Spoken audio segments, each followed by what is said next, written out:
train to the Plastic Underground. Approaching the station, please stand away from the platform edge.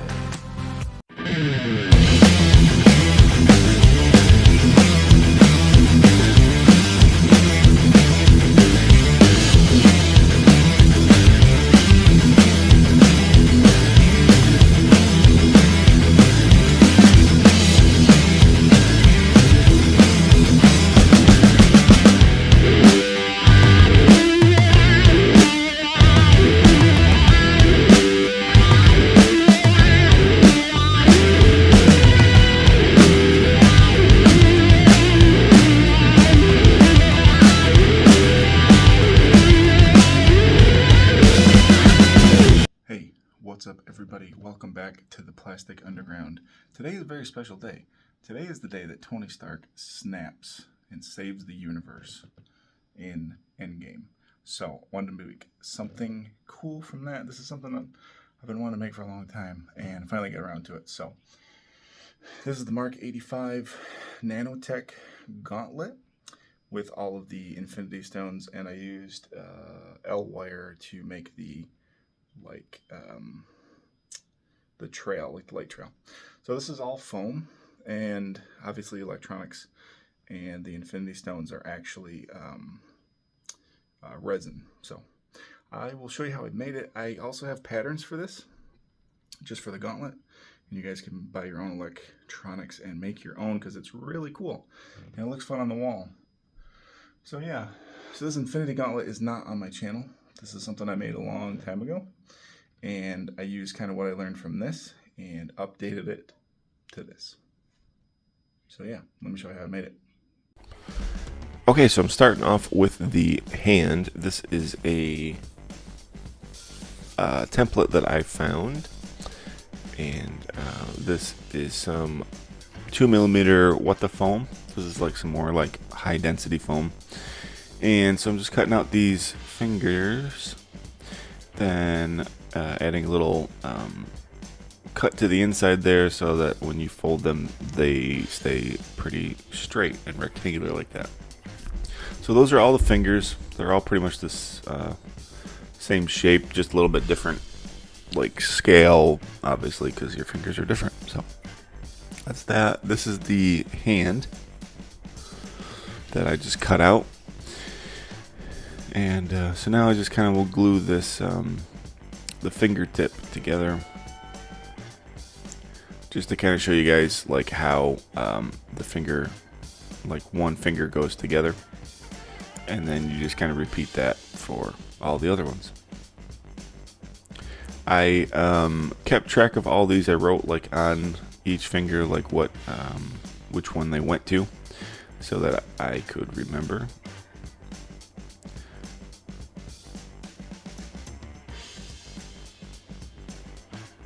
So yeah, just using contact cement, like I always use for foam. You just brush it on both sides and let it dry, and then it sticks together. And I buy all my contact cement locally. I buy the DAP Wellwood brand. I've always bought that brand. It works like very well for me. I put a couple coats on, and I buy the big can, because the big can is like $13 and the little tiny can is like $8. So buy the big can and refill the little can, and then I just use some cheap acid brushes that I buy from Harbor Freight for like $2. So that's how I apply all my glue. So there is the fingertip all glued together.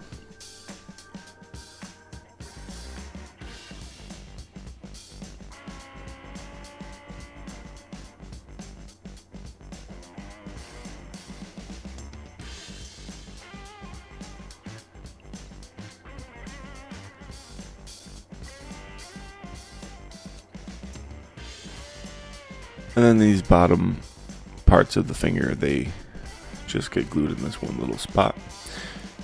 These are scaled to be a little bit bigger, so they're kind of loose on your finger because you're supposed to wear like a glove underneath.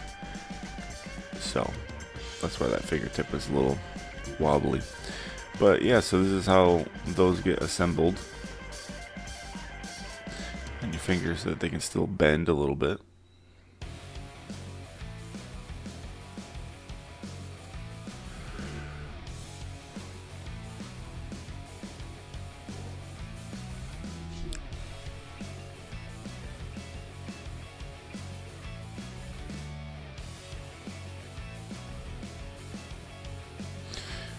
It's important to make sure that like they're all square like that, so it kind of gives you that look. And then you just got to do that 4 more times.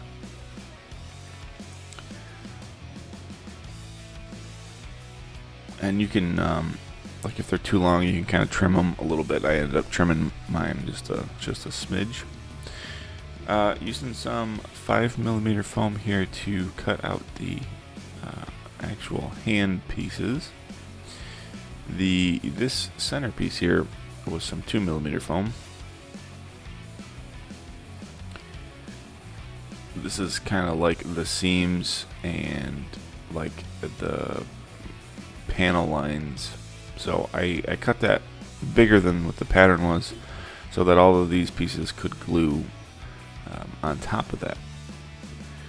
So then I just go ahead and glue all this stuff together. This is a Pepakora file, so I was looking at the actual 3D file on the computer just to make sure I was gluing everything to where it goes. Sometimes it gets kind of confusing when you flatten everything out and you end up with this like spider looking thing and you're trying to figure out where all these pieces glue. So I always try to look at that at the same time to make sure I know where that is gonna get glued together.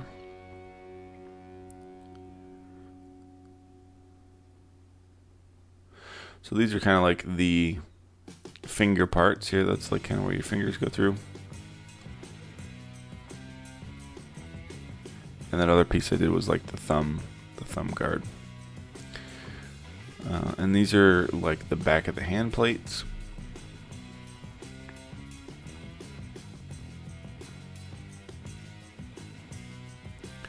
Now, if you're real observant, you'll start to realize the same thing I realized at this point, was that this hand piece here is going to be way, way, way too small for my hand. So I continue to build this and show you guys how this goes together, and then I just reprinted and scaled up the Pepakora file so that it was a lot bigger for my hand, but it goes together the exact same way. So I wanted to just make sure that I continued to like show you how it went together. As you can see, that piece there kind of goes towards the back so that you get that like seam, that ridge line there. So you just kind of glue that more towards the back. And then yeah, so that's supposed to get glued there, and then your hand is supposed to fit inside that.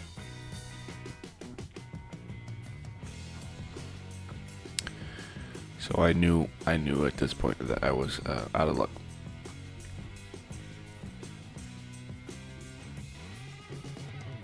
It was funny because I think the fingers were the same like file, and the fingers were like huge, and then I put the hand together and it was like so not even close.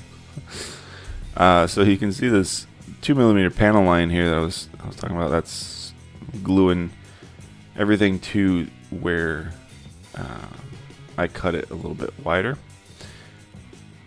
and I'm just making sure I glue everything, follow kind of like my pen line, just to kind of keep that shape.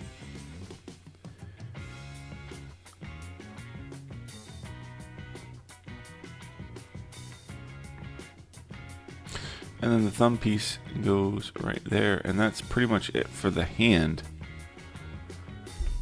That's pretty much it for just the like skeleton. I'm gonna call it like the skeleton of the hand. So the next thing I need to do is the forearm armor. So I took this plastic bag and using some duct tape here, I'm just duct taping up my arm. I put the plastic on first so that the tape didn't stick to like my skin and my hair, and makes it a lot easier to take it off. So I just mark on there where I want to cut it, and I'm using some scissors, and the scissors aren't working. So here's the thing, don't do this. This is really stupid. Obviously, don't cut towards yourself. But I did, and I did it very, very, very gingerly and very safely. The best, most safe as I could get, honestly. And yeah, my arm is fine. I didn't do any damage. I barely cut through the paper, the plastic bag underneath, honestly. But yeah, don't do that. That's really stupid. You should never use sharp objects towards your own body. That's kind of a given. So yeah, so here's my pattern. This is my arm pattern I ended up with, and just kind of marking that onto some 5mm foam, gluing this together. Now again, this should be scaled up a little bit. You should have used that pattern and just increased the edges just slightly so that your arm can fit through it. But I wanted this to kind of be a tight fit. I wanted this to look like nanotech, like it's actually like skin tight. So I did not upscale this pattern.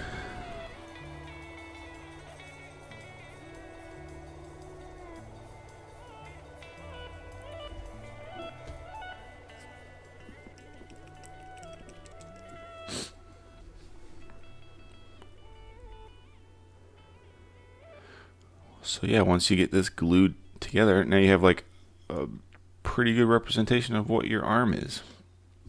And I kind of slit the bottom so that my hand could slide up through. So there's me trying to put the hand on.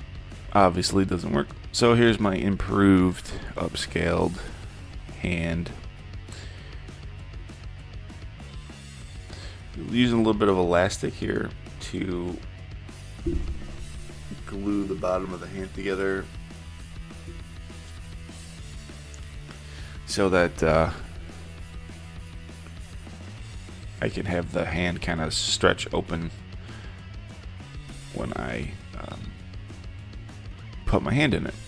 And that's how I attach the fingers too. I glued every finger piece together with this elastic so that all the fingertips stay together even when they're not connected. I've seen a lot of like the guys that like 3D print Iron Man suits. They do this. They use like elastic for all that stuff so that your fingers can just slide into it like a glove, and then they still flex and they can still move. And so yeah, that's what it did for all the fingers. And yeah, you can see I can even snap, which is kind of cool.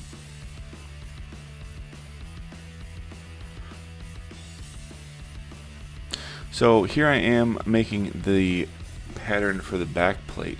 So this is just some tape that I just taped onto the entire top part of the hand, and then I can kind of draw out like my rough pattern on top of that, like where the plate needs to go. I look at tons of pictures. Obviously, this isn't like totally freehand. I'm looking at like tons of stuff. I always find tons of like reference images and stuff. I found a great like 3D print file that I was looking at, so I use that to kind of draw out the template. Then you just peel the tape off.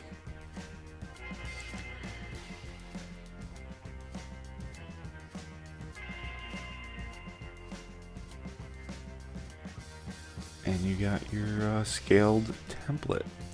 So this I tape onto some of my packing paper that I use for like patterns and stuff.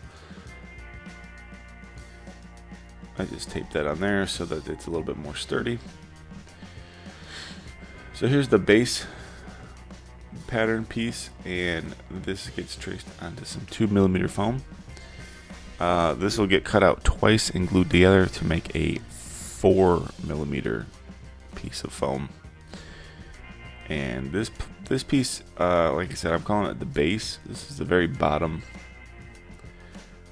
and everything else will get glued on top of it to make the like panels and details and stuff.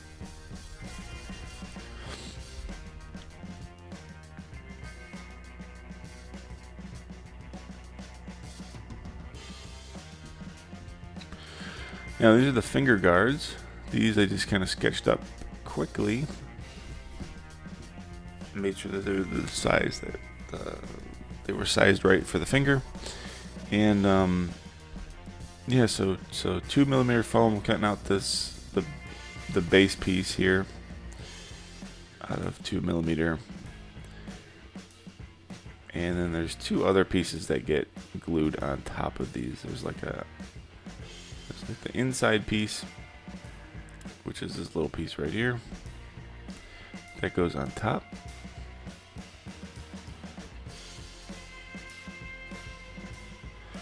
And then there's this tiny little square, like rectangle piece.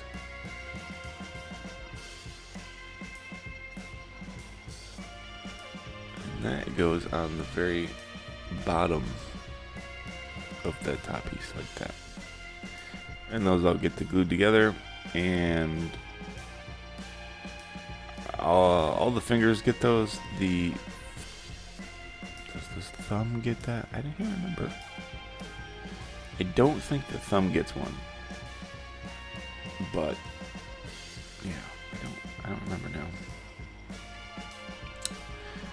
It's been a little bit since I made this. I made this a while ago because I wanted to make sure that it came out on this day.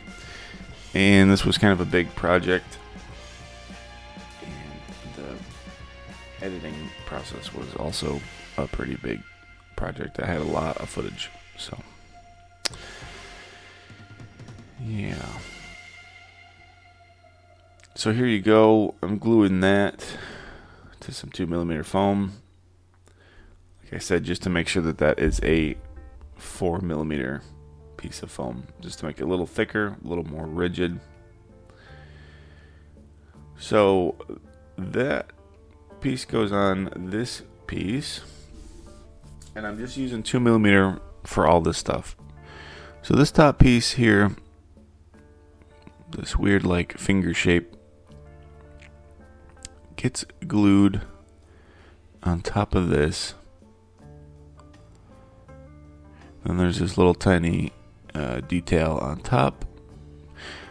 All I'm really doing is just building up layers and just making sure that like each layer is a little bit like taller, just to give you like this depth. And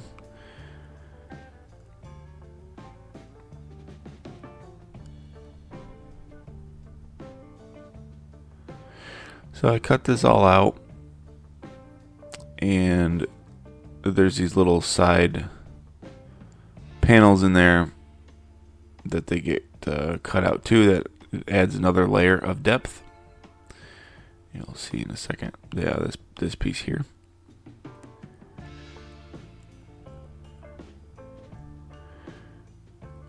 Yeah, and then so that goes on the base piece like that. This centerpiece here is where the big gem goes in. The big gem, the big infinity stone goes in there. And then I can just contact cement all that together. I kind of start at the thumb. I make sure that it's flush to the top of the gauntlet. And I make sure that like all the fingers kind of line up. And then I go ahead and just put pressure and smush all of that down. I put the gauntlet on my hand too, you can see, because I wanted to like push against it, and that kind of helps get that curved shape from your hand naturally being on there. Here's your little repulsor disc part that goes in the center. And the thumb did get that little plate. I just noticed it. Yeah. These little detail pieces, they get glued on. Just adding more panels and stuff like that.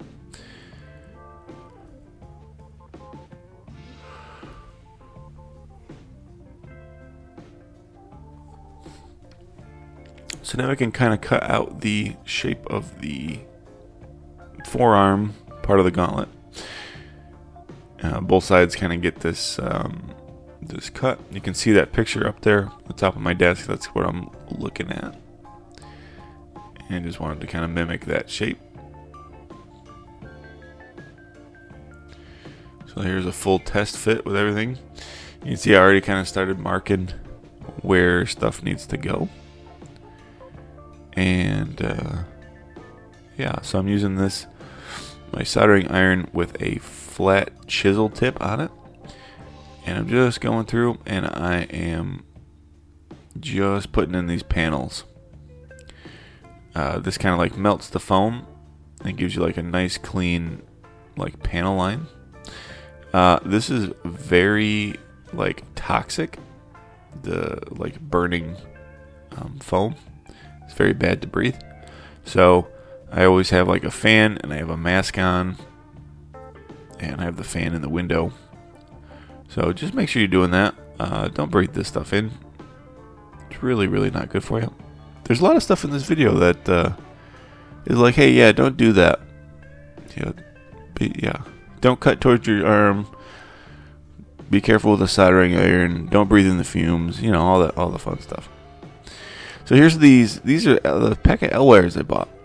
These were like $20 on Amazon. It came with all these colors, and yeah, they're kind of cool. So that was my plan, is to add some L-wires to this and kind of give you like that light trail at the end of the movie there.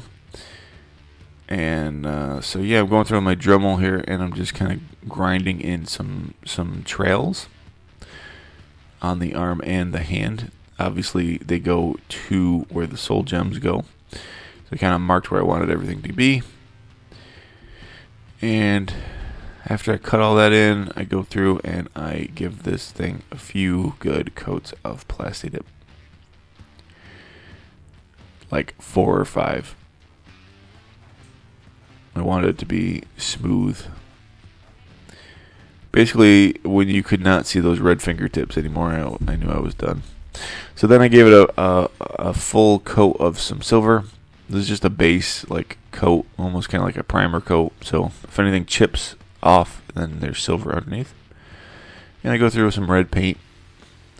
And I brushed this at first because I wanted to have more control of where the paint was going, because this paint pattern is kind of crazy. It's a lot of red, it's a lot of silver and gold, and like every panel line is a little different. So yeah, I brushed it on first and I switched over to my airbrush after, and that's why it's yeah, a lot darker, because I put more coats on. Now I go through, I put some gold in all of these little spots here. Again, I'm following that pattern, that little picture that I have of that 3D model. And the thumb gets gold. The base of these fingertips get gold. Then I go through with silver and I just touch up all that silver. Just give it a nice bright like coat of silver.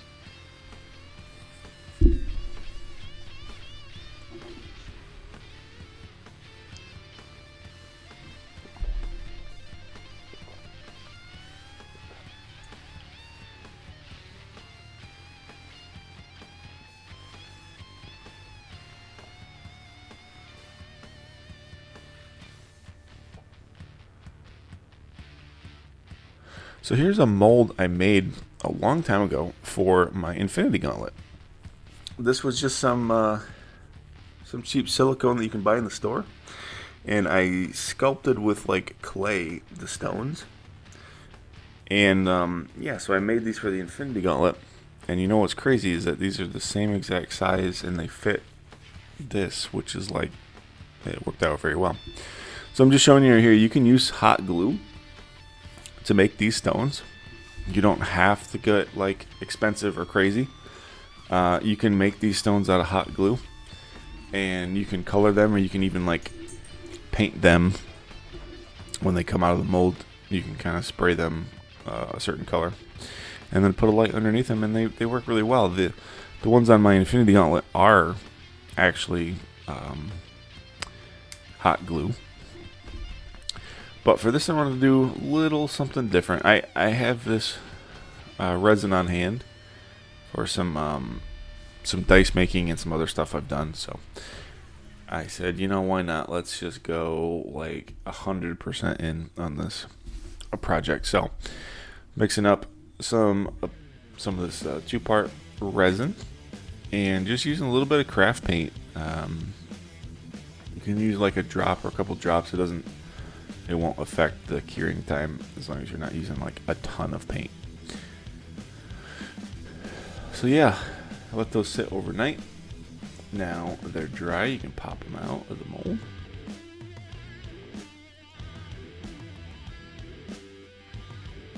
I might have gone a little heavy with the paint. They're a little bit more, what's the word? What's the opposite? So they're not as transparent as I would have hoped for.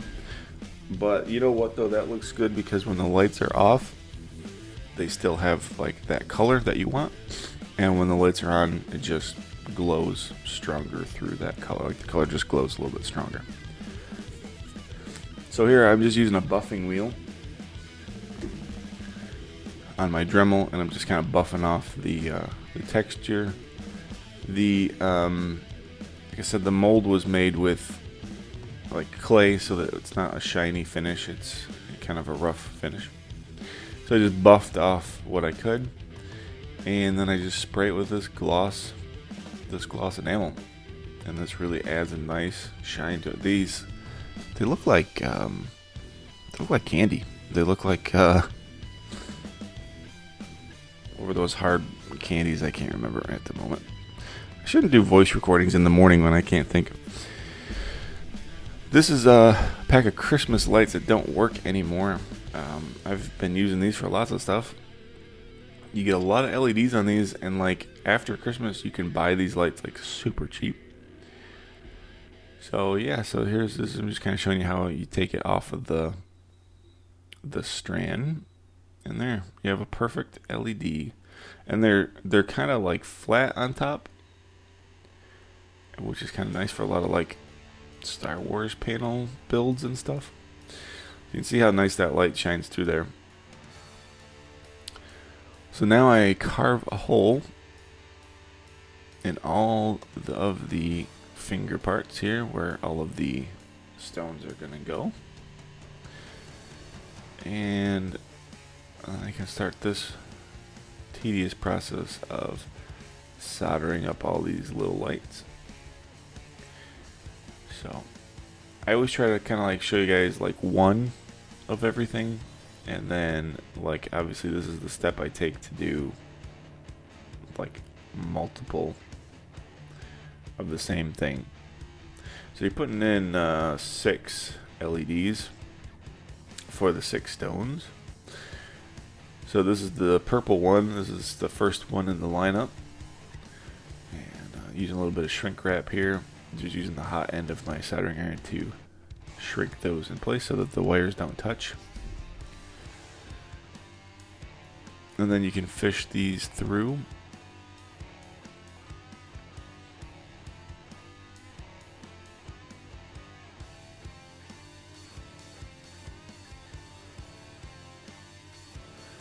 Yeah, then you can pop that LED in place inside that little hole that you drilled out, and it sits in there pretty nice. Then you can go ahead and put your Infinity Gauntlet, or you can go ahead and put your Infinity Stone on there. And then I'm just testing it with the battery to make sure that the LED still works and to make sure like the light lights up. The big stone, man, I don't want to be wrong. I think it's the soul stone that goes in the middle. Don't attack me in the comics. I can't remember. That gets like a bigger LED strip. It's like a double LED strip, and yeah, just to make that glow a little bit more since it's a bigger gem. So now I can go ahead and I start putting the L wire in. So just matching the colors together, you know, purple to purple, blue to blue, all that kind of stuff. The pack I bought did not come with a yellow, so I used the white one for the yellow. And I was planning on like painting the L wire yellow so that it had a yellow glow. But I ended up not doing that, and it doesn't really bother me. And I have a lot of like OCD, so it doesn't really bother me. It kind of looks good. It kind of makes sense in a way. But yeah, just using a little bit of hot glue in these trails. And start gluing these inside the trail. You can see like when that blue line met up to the center stone, I added the white. And then those two kind of run together down the same trail. And then now I'm adding the orange one, and they all kind of meet up together and they go down the same middle like trail. Also wanted to make sure that those sit flush so that that stone can sit on top of the wires, but also not light up from the wire underneath. So I just continue to run those wires down until they are set. And you can see I have a ton of extra wires left over, and they're not like super easy to cut and like tie off and re-solder, so I just left a big spool inside. That'll work out kind of well if like if you try to wear this gauntlet, you can kind of run those wires like down your arm and like up your shoulder, kind of give it that look like the power of the stones is like kind of burning through you. But yeah, I run a main wire line down for the main power for the stones. So now I have like that giant mess of wires inside there. Make sure that I put all the stones on a separate line, separate battery pack, separate switch, so that they have their own power source.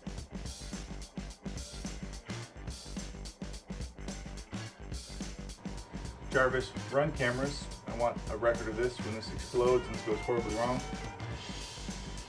Today is August 25th, 10 a.m. I am just about to fire up the Mark 85 Gauntlet Infinity Stone combination. Yeah, so here we go. Wish me luck. Okay, stones. Check. Lighting part 1.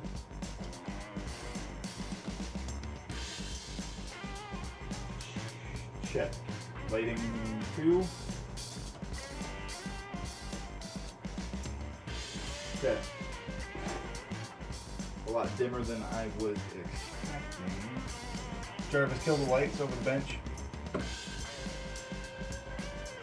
L wires are a lot dimmer than I was expecting. But I don't really want to rewire them or buy a different one. I already spent $20 on that kit, but let's not talk about that. So I think I'm gonna call that good.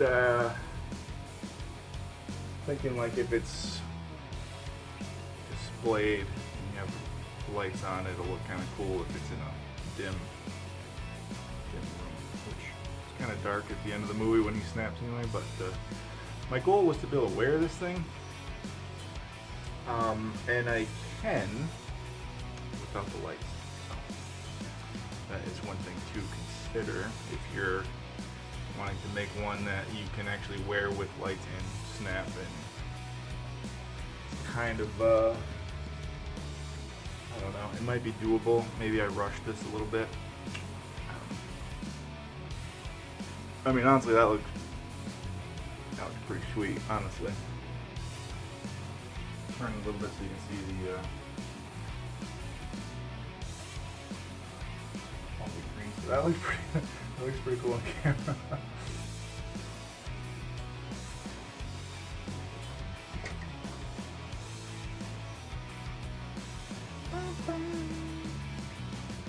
There you go. I mean, that looks pretty awesome. This is the first time I've seen it like all like lit up, and that was pretty cool, man. I don't know, pretty rad. So there, yeah, I don't know. I was thinking about weathering it a little bit, so you might see that. I might weather, kind of score some of this so it looks like it's, you know, burnt metal. It's supposed to be burnt metal where like all the trail, you know, the stones went up and seared all the nanotech. Other than that, I think that's pretty much it. So, yeah.